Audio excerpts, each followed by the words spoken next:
نماز پڑھے گا تو نماز کے اندر وہی اوراد و وظائف رکھنے پڑیں گے جو رسول اللہ نے رکھے. نماز میں اصل حضور کی ذات ہے.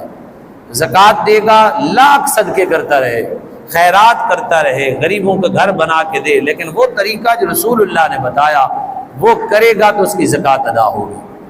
یعنی حج ہے، لاکھ طواف کرے کعبے کے، 1000 بار مینا صفا جائے اور وہ مزدلفہ عرفات میں چلا جائے، چکر لگاتا پھرے، کبھی بھی حج کا ثواب نہیں ملے گا جب تک اس میں اصل رسول اللہ نہیں ہوں گے، ادائے مصطفیٰ نہیں ہوگی. یعنی انسان عالم تب بنے گا جب رسول اللہ کو جانتا ہو، صوفی تب بنے گا جب رسول اللہ کے باطن سے فیض کو حاصل کرنا شروع کر دے. کائنات میں کوئی بھی لقب ہے، کوئی بھی مقام ہے، کوئی بھی مرتبہ ہے، اس کی اصل رسول اللہ کی ذات اقدس ہے. یہ ہم پر اللہ نے عنایت کا دروازہ کھولا، ورنہ نہ جانے کہاں کہاں ہم دھکے کھاتے، کس کس کو اپناتے، کس کس کے پاس جاتے.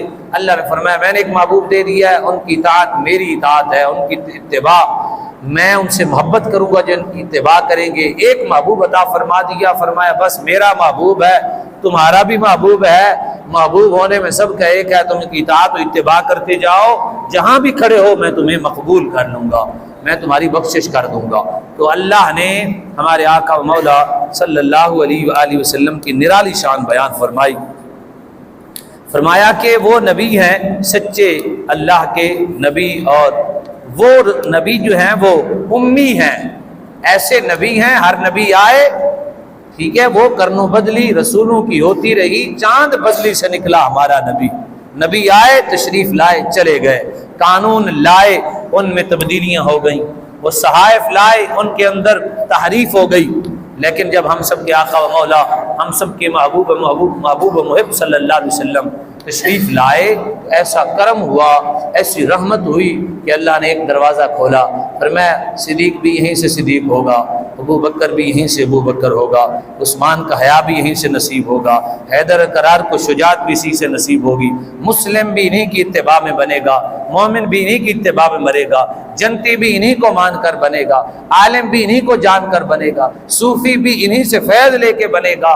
یعنی یہ دروازہ میں نے کھول دیا ہے، ہمارے اوپر عنایت کے دروازے کھول دیے، اپنی تمام تر رحمتوں کا منبع، ماوا، ملجا، اپنی صفات کے مظہر بنا کر امام الانبیاء سید الانبیاء صلی اللہ علیہ وسلم جہان میں اللہ کی صفت کا ظہور کبھی پانی کے تلاطم سے ہوتا، کبھی برستے ہوئے بادلوں سے ہوتا، اللہ رب العزت کبھی زمین سے اگتے ہوئے نباتات سے ہوتا. یہ ہوتا رہتا ہے. مجموعی طور پہ اللہ نے اپنے محبوب سے کر دیا. جو کچھ اس نے کائنات میں طاقت رکھی، جو کچھ کائنات میں علم رکھا، جو کچھ کائنات میں مٹھاس رکھی، اللہ نے اخلاق مصطفیٰ میں وہ مٹھاس رکھی کہ کائنات میں ایسی مٹھاس نہیں ہے. آقا کریم صلی اللہ علیہ وسلم، اس لیے ہمارے آقا کے بارے میں اللہ رب العزت نے فرمایا کہ وہ نبی امی ہیں، اور وہ پاؤ گے تمہیں انہیں کتاب لکھا ہوا تورات میں، انجیل میں.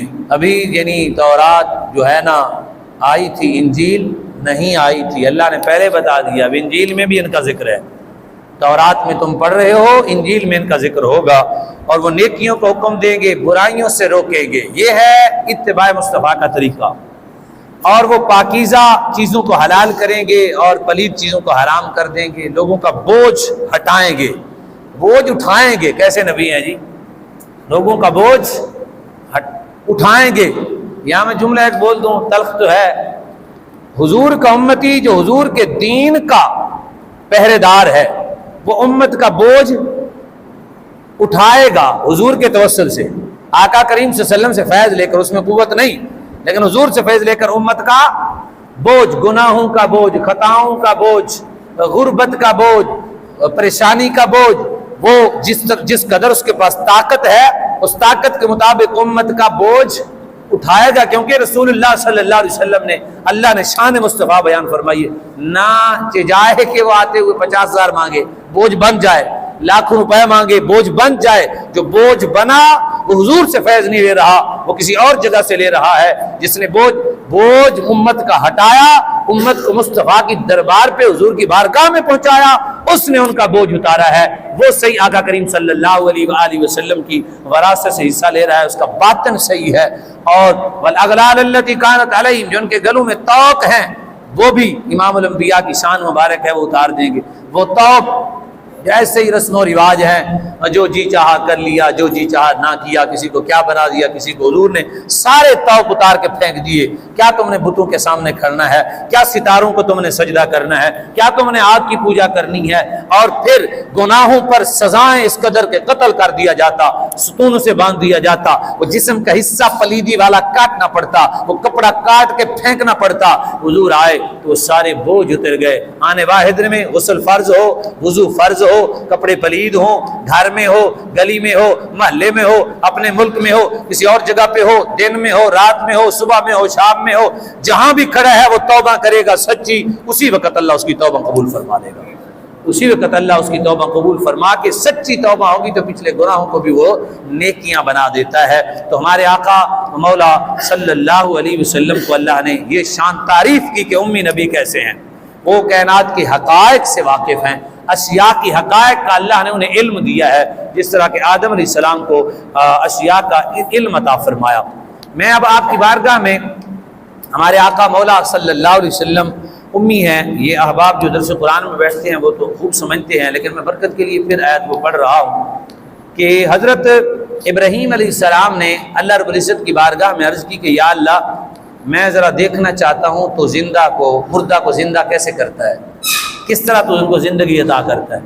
اللہ رب العزت نے فرمایا ابراہیم کیا تمہیں یقین نہیں ہے کہ میں ایسا کرتا ہوں؟ انہوں نے کہا بلا ولیکن یطمئن قلبی، فرمایا کیوں نہیں، یقین ہے، اطمینان قلب کے لیے ذرا دکھا۔ اللہ رب العزت نے وہ 4 پرندے انہیں دیے، وہ مرغ تھا، مور تھا، کوا تھا اور کبوتر، کہ ان کو مانوس کرو، مانوس ہو گئے۔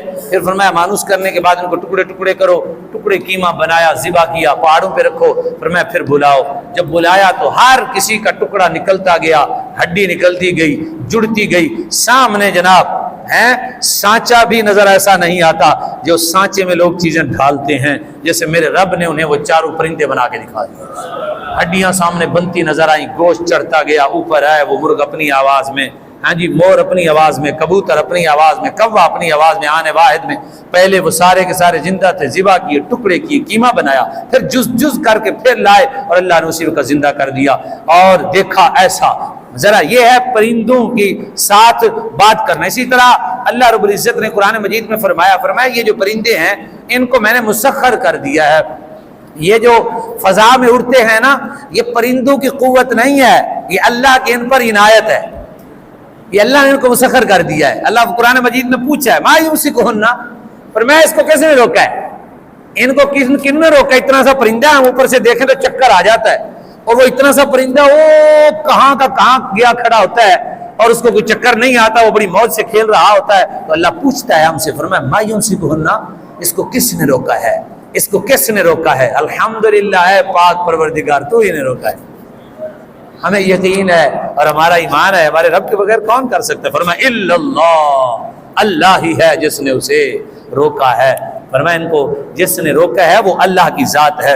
اور اسی طرح اللہ نے پرندوں کو داؤد علیہ السلام کے ساتھ مسخر کر دیا، جانوروں کو مسخر کر دیا۔ آپ جانوروں سے باتیں کرتے، اور ہدہد کا واقعہ قرآن مجید میں موجود ہے۔ آپ نے خود پوچھا کہ یار آج ہدہد نظر نہیں آ رہا، کہاں گیا؟ تو لوگوں نے کہا کہ معلوم نہیں ہے۔ آپ نے فرمایا اچھا آج آتا ہے، کسی اچھے کام کے لیے گیا ہے تو ہم تو کچھ نہیں کہیں گے، اگر کسی برے کام کے لیے ہماری اجازت کے بغیر گیا تو آج اس کو سزا بڑی کڑی دیں گے، ہم سخت سزا دیں گے۔ وہ ہدہد کچھ دیر کے بعد آ گیا تو آپ نے دیکھا اس کی طرف، تو اس نے آگے سے کہا، یہ قرآن مجید میں ہے، فرمایا وَتَفَقَّدَ الطَّيْرُ فَقَالَ مَا لِيَ لَا أَرَىٰ هُدْهُدًا، میں ہدہد کو نہیں دیکھ رہا، أَمْ كَانَ مِنَ الْغَائِبِينَ، وہ غائب ہو گیا ہے، نظر نہیں آ رہا، کہاں گیا؟ لَأُعَذِّبَنَّهُ عَذَابًا شَدِيدًا، اس کو میں سخت سزا دیتا ہوں۔ یہ مجلس میں کیوں گیا میری اجازت کے بغیر؟ یہ پرندے کی بات اللہ کے پیغمبر ہے نا، پر میں اگر اس نے بڑی نافرمانی کی لَأَذْبَحَنَّهُ، پھر میں اس کو ذبح کر دوں گا۔ اس نے اجازت کے بغیر یہ سارا سفر کر دیا ہے۔ تو کچھ دیر کے بعد ٹھہرے رہے تو آیا، اس نے کہا انی وجدت امرأة تملکها وأوتیت من کل شیء ولها عرش عظیم، پھر میں آج میں ایک جگہ پہ گیا ہوں، وہاں ایک عورت ہے، بادشاہ ہے، اور اس کے اس تخت ہے، تخت کے اوپر بیٹھی ہوئی ہے، اور وہ جو ہے سجدہ سورج کو کرتے ہیں۔ وہ سارے وجدتها وقومها يسجدون للشمس من دون الله وزين لهم الشيطان اعمالهم فصدهم عن السبيل فهم لا يهتدون۔ پوری تقریر کر دی ہدہد نے پوری تقریر سنا دی، قرآن مجید ہے. اس نے کہا جی میں گیا ہوں، ان کو دیکھا ہے عرش پہ بیٹھی ہوئی تھی، پھر میں نے اس کی قوم کو دیکھا ہے وہ سورج کو سجدہ کرتے ہیں، ان کو اللہ کے علاوہ لوگوں کو پوجتے ہیں، شیطان نے ان کے لیے ان کے اعمال کو بڑا خوبصورت بنا دیا، یہ اچھے راستے سے رکے ہوئے ہیں، میں ان کو دیکھ کے آیا، ان کو ہدایت نہیں ہے. تو فرمایا آگے سے کہنے لگے بھئی سجدہ تو صرف اللہ کو ہوتا ہے، ہدہد پرندہ سجدہ تو صرف اللہ کو ہوتا ہے، وہاں اور کو سجدہ کرتے ہیں. تو حضرت جناب سلیمان علیہ السلام نے فرمایا میں تمہیں خط دیتا ہوں، خط لے کے جاؤ، انہیں جا کے بتاؤ، ٹھیک ہو گئے تو ٹھیک. پھر آپ نے خط بھیجا، وہ خط لے کے گیا، وہ خط دے کے آیا، پر خط لے کے بھی آیا. پرندہ ہے پرندہ، وہ خط لے کے بھی آیا. یہ آپ کا معجزہ ہے، ہر نبی کا نہیں ہے، یہ آپ کا معجزہ ہے. اسی طرح آپ گزرنے لگے تو کیڑیوں نے آپس میں باتیں کی، انہوں نے کہا یہ تخت آنے لگا ہے، رون دے گا، جلدی جلدی اپنے بل میں چلی جاؤ. کیڑیوں نے باتیں کی تو آپ مسکرا پڑے، فتبسم، ہاں جی تبسم کیا، کہنے لگے کیڑیاں باتیں کر رہی ہیں، ہمارے تخت سے ڈر رہی ہیں. یعنی جانوروں کی باتیں، پرندوں کی، حشرات الارض کی وہ گفتگو کو سنتے تھے. ہر نبی کا یہ معجزہ نہیں تھا، اللہ نے ہمارے نبی کو سر سے لے کر پاؤں تک معجزہ بنا کے. آپ میں جو یہ ساری بات کرنے کا مقصد یہ تھا کہ کریم آقا مولا صلی اللہ علیہ